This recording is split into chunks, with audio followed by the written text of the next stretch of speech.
এই বিশাল যেই পুকুর বা এটাকে আসলে গ্রামের ভাষায় অনেকে আমাদের কুমিল্লা বা অন্য কোথাও হলো এটাকে দিঘি হয়তো বলতো। এটা আসলে কৃত্রিম একটা পুকুর, বিশাল বড় পুকুর।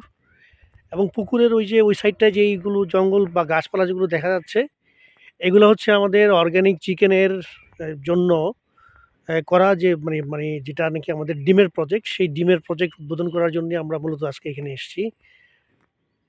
এখানে আজকে আসলে আপনার যেহেতু জানেন আমাদের ইমরুল ভাই একজন বুয়েটের সিএসসি স্টুডেন্ট, এবং এখানে যারা নাকি ইনভেস্টর আছে ম্যাক্সিমামই আসলে তারা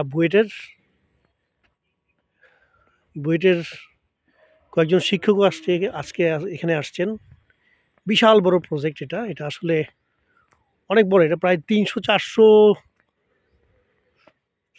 আরও বেশি, সরি আমি ভুল বলছি। এটা প্রায় ৫০ একর জায়গায় এই চকটার মধ্যে। অনেক বড় জায়গা, মানে আরও বেশি হতে পারে। বিশাল, বিশাল ২ টা পুকুর। এই পাশে এটা হচ্ছে বংশী নদী। বংশী নদী এখান থেকে ১৫ মিনিটের ড্রাইভে আমাদের ইমরুল ভাইয়ের বাসা। তার বাসার পাশ দিয়ে এই নদীটা গেছে। নদীর পানি একদম কালচে দেখা যাচ্ছে এখান থেকে। আমি জানি না ওখানে সামনাসামনি কালচে কিনা। আর এই প্রজেক্ট ২ টা আসলেই অনেক সুন্দর, অনেক সুন্দর। আজকে আমরা প্রস্তুতি নিয়ে আসছিলাম যে মানসিকভাবে যে এখানে অনেক ঠান্ডা হবে, কিন্তু আসলে কোনো ঠান্ডা হয় নাই। প্রচুর রৌদ্র। ওইটা হচ্ছে আমাদের ডিমের প্রজেক্ট। আমরা হাঁটছি বংশী নদীর পাশ দিয়ে।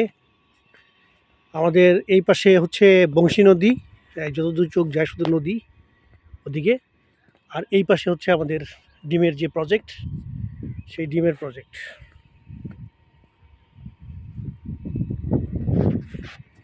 এগুলো আমাদের অতিথিদের গাড়ি।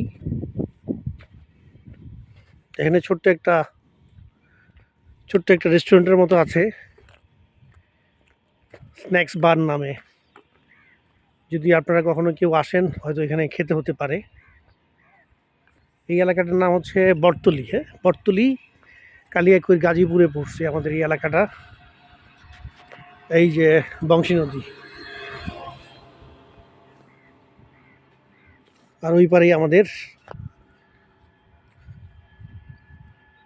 প্রজেক্ট।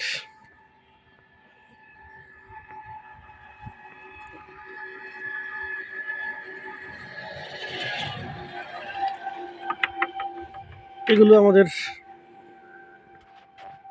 অতিথিদের আসা গাড়ি। বেশ কয়েকজন ইনভেস্টর এখানে আসছেন আজকে। ম্যাক্সিমামই বুয়েটের স্টুডেন্ট, বুয়েট থেকে পাস করা স্টুডেন্ট বলতে সাবেক স্টুডেন্ট আর কি। ওরা সবাই ভালো ভালো জায়গায় আছেন। আমার সাথে আগে থেকে বেশ কয়েকজনের পরিচয়। এটা হচ্ছে আমাদের প্রজেক্টে যাওয়ার জন্য ৩টা রাস্তা আছে। কাঁচা রাস্তা ২টা, এখানে একটা রাস্তা, ওইখানে একটা রাস্তা। আর ওই আরও দূর দিয়ে হচ্ছে আমাদের মেইন গাড়ির আসা যাতায়াতের রাস্তা। এ হচ্ছে সাইডটা। আমরা এখন আগাচ্ছি ওদিকে। আবহাওয়ার ফোরকাস্ট ছিল যে বৃষ্টি হবে, প্রচুর বৃষ্টিপাত হবে ৬টা জেলায়। এবং সেই অনুযায়ী আমরা একটা মেন্টাল প্রিপারেশন ছিল যে আজকে খুব বৃষ্টি হবে, ঠান্ডা নামবে, আরও বেশি ঠান্ডা লাগবে। সকালবেলাটা অনেকটা তাই ছিল, কিন্তু এখন পরিবেশ একদম রৌদ্র ঝলমল। মোটামুটি আমার মনে হয় তাপমাত্রা ২২-২৫-এর কাছাকাছি হবে। ২২-২৩ থেকে ২৫, এই সেই প্রজেক্ট। ঘন জঙ্গল, গাছগাছালিতে ভরা একটা মনোরম প্রাকৃতিক পরিবেশ। ওখানে আজকে প্রায় ১-১৫০ লোকের খাবার আয়োজন।